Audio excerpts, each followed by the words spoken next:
মালদার বৈষ্ণবনগর থানার গ্যামনপাড়া মাঠ এলাকায় একটি ঝোপ থেকে দুটি দেশীয় বোমা উদ্ধার করে পুলিশ। স্থানীয় বাসিন্দারা এটি দেখতে পায়। এরপরে গোপনে পুলিশকে খবর দিলে পুলিশ এসে বোমাগুলিকে নিষ্ক্রিয় করে দেয়। এই ঘটনাতে শুরু হয়েছে রাজনৈতিক তরজা। জেলার আইন শৃঙ্খলা পরিস্থিতি নিয়ে প্রশ্ন তুলেছে বিজেপি। বেশ কয়েকটি বোমা উদ্ধার হয়েছে, বোমাগুলো নিষ্ক্রিয় করে দিয়েছে পুলিশ একটি মাঠের মধ্যে। বিজেপি অভিযোগ করছে শাসক দলের প্রচ্ছন্ন মদতে বিভিন্ন জায়গায় অস্ত্র বোমা মজুত করা হচ্ছে, যে কোনো সময় বড় দুর্ঘটনা ঘটতে পারে। কি বলবেন? দেখুন, বিজেপির যে দলটা আছে না, শুধু সমালোচনাই করে, গঠনমূলক কোনো কাজ করে না। ভোটে জিতে যায়, এমপি হয়, এমএলএ হয়, কিন্তু সমাজে কোনো কাজ করে না, শুধু সমালোচনা।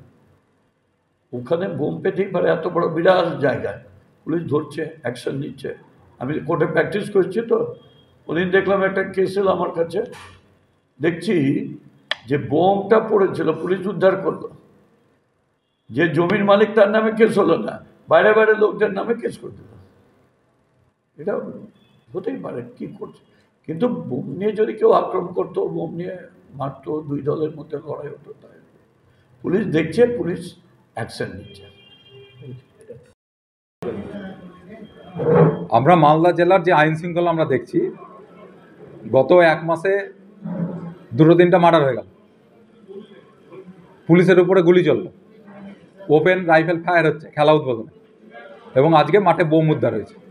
এবং বৈষ্ণবনগর, কালিয়াচকের এইসব জায়গা থেকে মাঝে মাঝে আমরা দেখছি বাচ্চারা কোনো বোম খুঁজে পাচ্ছে, দেশে বোম ফেটে আহত হচ্ছে, কেউ মারা যাচ্ছে। এই ঘটনা কিন্তু দীর্ঘদিন ধরে চলছে। আমাদের একটাই বক্তব্য যে এত বোম কিভাবে মজুদ হচ্ছে, এবং এর পিছনে নিশ্চিতভাবে তৃণমূল আছে।